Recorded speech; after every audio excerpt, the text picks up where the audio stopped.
Now, when it comes to Hazbin Hotel, I think that it's fair to say that Alastor is the fan favorite. I mean, he is our chum, he is our guy, our day-to-day, our steadfast hotel, yay.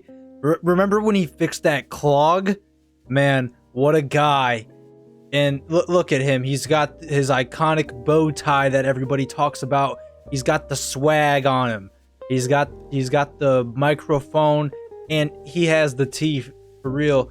And that welcoming smile that makes you feel right at home.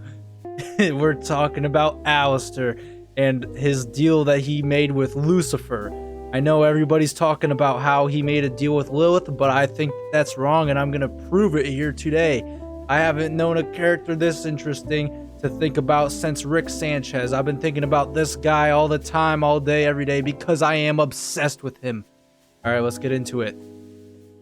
So, we first see Alastor watching the TV, or should I say the picture show, where Charlie, she's being a little bit of a goofball, being really entertaining. And Charlie, she calls her mom on the hell phone, and she starts crying and stuff, walks back inside. I think that Alastor actually saw this as a moment of weakness in Charlie and was like, oh wow, I'm really gonna go and approach Charlie at this moment in time. This phone does not matter, and here is why. Heaven had no idea about the hotel until at least episode 1, where Charlie had the meeting with Lute and Adam, and she did her whole musical number that was interrupted by Adam saying, nah, hell is forever. Get that through your head, Charlie. And basically at the end, we found out that Lilith is actually in heaven. So there is no way that Charlie could have contacted her mom. The only way that you can contact heaven from hell is through a meeting with angels appearing through hologram inside of a certain building, and the only other way that you can actually talk to heaven is by actually going there, meaning that the phone call to mom, which was Lilith, actually was never received by her, and she could not have known about the hotel. So basically I disproved the Lilith made a deal with Alastor's theory right there. Pretty good, honestly. And this is where we get into the meat of everything. When Alastor first sees Lucifer, he's twitching his eye going, ah man, what's this guy doing here? You know what I mean? It's basically the same kind of look that Husk gives to Alastor whenever Alastor is around. It's always just like, man, I can't believe that, you know, he's showing up here, whatever. And now let's check out the bickering between Lucifer and Alastor. Nope. I guess that's why Charlie called it the Hazbin Hotel. Ha ha ha. Ha ha ha! It was actually my idea. Ha ha ha! Well, it's not very clever. Ha ha! Fuck you. The bickering between Alastor and Lucifer has that same sort of energy that Husk and Alastor have together whenever they're bickering. Later in episode 5, when Husk says, big talk for somebody who is also on a leash, Alastor freaks out on Husk, not because, oh, you offended me or whatever. It's more so the fact that Lucifer was right there in that hallway with them, and Alastor took that as, you just threatened my life, now I'm going to threaten yours. Now later in this episode, Alastor says, I'm going to remind you all why I am here, and then proceeds to not remind them of the reason that he said to Charlie and friends why he was there, and the reason that he said to Charlie and friends of why he's there is that he wants to see sinners climb up and then fall and suffer because he finds that entertaining.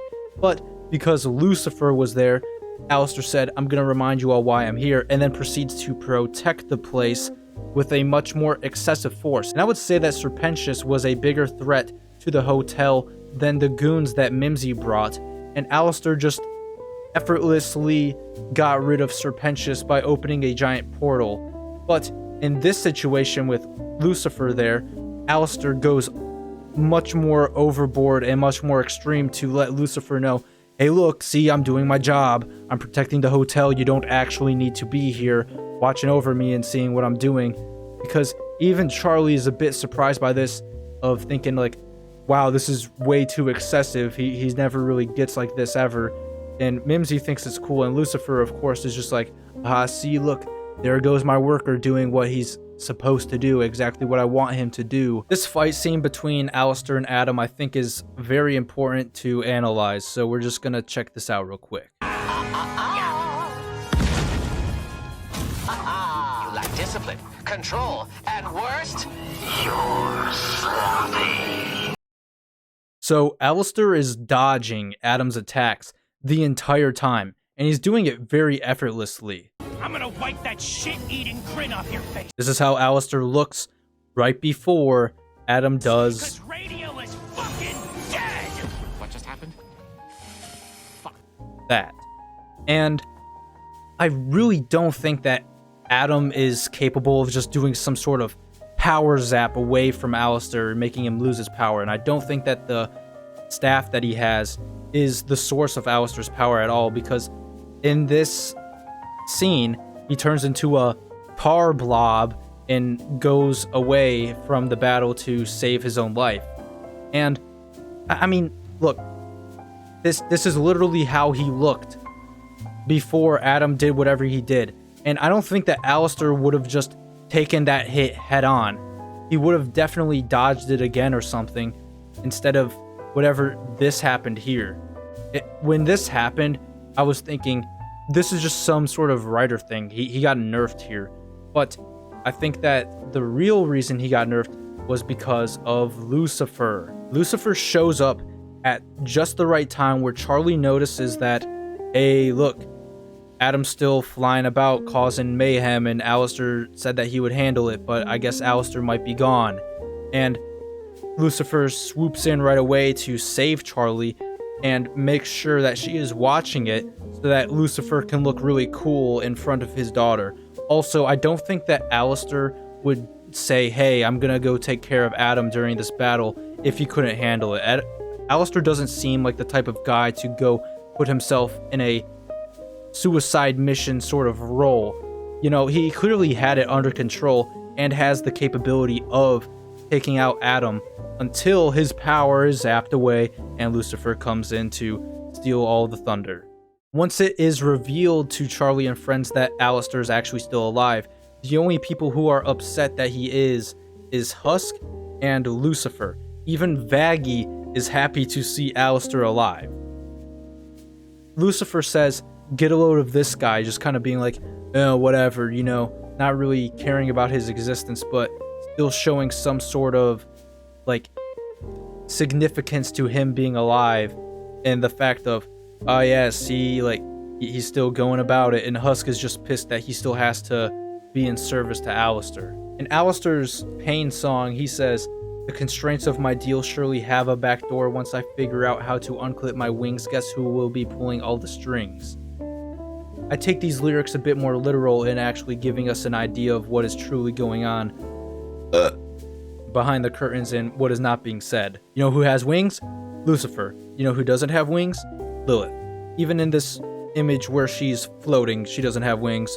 Even when they're falling in the opening scene of the first episode, she also didn't have wings there. And also, you know who pulls all the strings? Lucifer does. And Alastor wants to pull all the strings. Lilith isn't pulling any strings because she fucked off and went to heaven because she doesn't actually care about anything that's going on in hell. During Hell's Great Dad song, Lucifer says, who needs a busboy now that you've got the chef?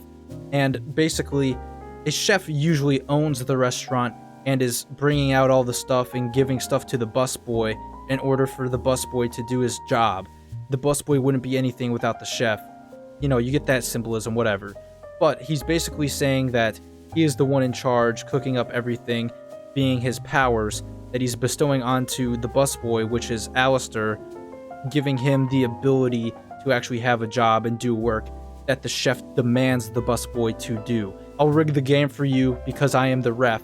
Lucifer pulling all the strings that Alastor is referring to. There's no substitute for pure angelic power, meaning that Alastor's power is angelic, but it's not pure angelic. And we know that Lucifer is actually referring to Alastor in this situation because right before this, Alastor was doing the whole teaching things, and there was the books going on top of Charlie, so he could have been a teacher or, you know, a substitute. So I think that that is very clear in saying that Alastor is just a substitute for his pure angelic power, because when it's coming straight from the source, it's pure angelic, but when it's coming from Alastor because of the deal that they made, it's just angelic power, but it's not pure angelic power.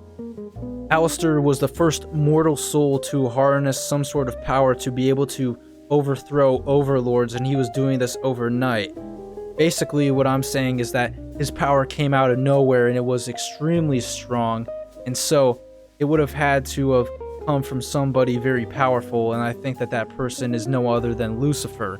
Alastor also has these tentacle-looking things, and you could say, ah, yeah, like tentacles octopus, but I think it's actually supposed to resemble snake bodies, dark, shadowy snake bodies. I mean, look at what it does to Serpentius. It constricts him, and also look at what Lucifer shapeshifts into. He shapeshifts into a snake. So I guess that these could also be snake bodies, you know what I'm saying? That's what I'm getting at with this. It's that Alastor's power even resembles what Lucifer is, which is a serpent. And that leaves us with the question, why would Lucifer make a deal with Alastor, and why would Alastor make a deal with Lucifer? Let's find out! Alastor wants power, and Lucifer wants to focus on making rubber ducks. Yes, I am serious. That's actually a valid point, and I am not gonna back down from that, and I can explain that further. Further explanation, we're actually just gonna check out this video clip really quick because it contains 2 key bits of information that I find very crucial. What's the holdup? You got daddy issues? No, we just have never been close. After he and Mom split, he never really wanted to see me. He calls sometimes, but only if he's bored or like needs me to do something. Daddy issues. Hi, Dad. Hey, how are you? Where are you these days? You know where I am, Dad. I've told you before. You have? Oh, yeah, well, you know, I am, And that allows us to answer the question, why hasn't Alastor been active for 7 years? And it's also about the same time that Lilith has been gone. It's because when Lilith left, Lucifer just didn't want to partake in hell anymore. He didn't want to partake in the politics of everything. So he wasn't commanding Alastor to do anything for him. And even for Charlie, he only calls her when he needs her to do something for him. And what are the constraints with this deal Alastor has with Lucifer? I'd say that it's Alastor has Lucifer's powers, right? But as we saw, Alastor got the powers zapped away from Lucifer, and Lucifer was using his powers.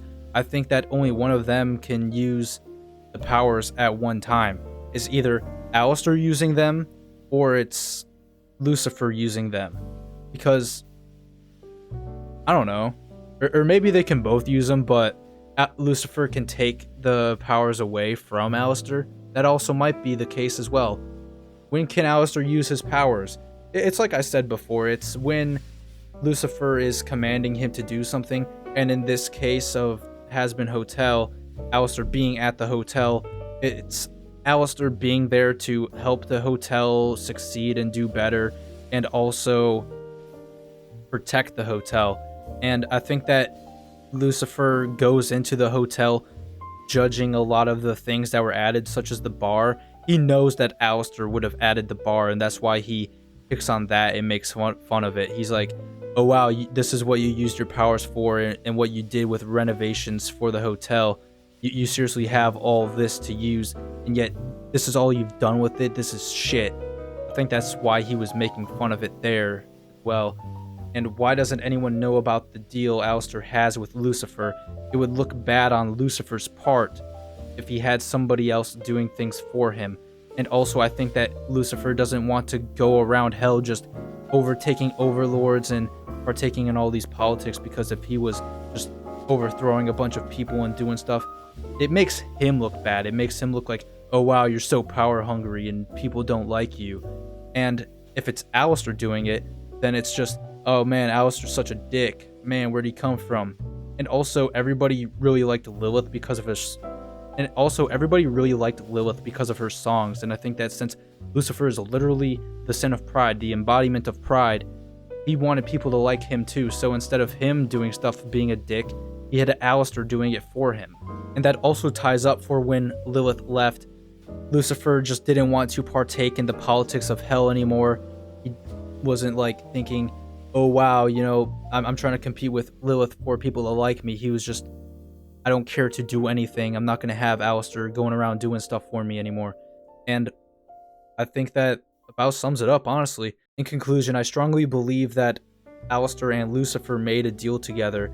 In the Alastor and Lilith theory, there's just a lot of loose points. It's very flimsy. I basically debunked it here by debunking the main key point. And with this theory, there's a lot more things that work with it. It goes a lot better with story and continuity of things going on, character already being set up. I think it would be a big twist since everybody is led to believe that Alastor and Lilith made a deal. Everybody's thinking that, but Alastor and Lucifer is actually the big twist. I think that the 7-year difference between them being gone is just a red herring that is thrown in, but there's just so much more to this theory that I am presenting here, and I'm actually pretty surprised that nobody's talking about it. And the more I think about it, the more I think that I'm actually right, and the more you think about it, the more you will think that I am actually right. And I mean, if I'm wrong about this, it's because they changed the writing and they're plotting against me. That's how sure I am with this theory here.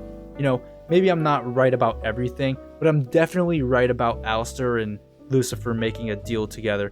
Make sure to like this video to get this video into circulation and get more people talking about it. I'd really like to hear everybody in the comments and their takes on it. Maybe point out something. Maybe there's a fork in my theory and I'm wrong about something. We can work through this together. Try to figure this out a bit more. I'm having a bit fun. I might need to make one more video on this show. And of course it would be about Alastor. He is the most interesting character out of this show. If he were to die, I would stop watching the show probably. But anyway, make sure to subscribe, like the video, get this into circulation. Thank you all for tuning in, and have a great day.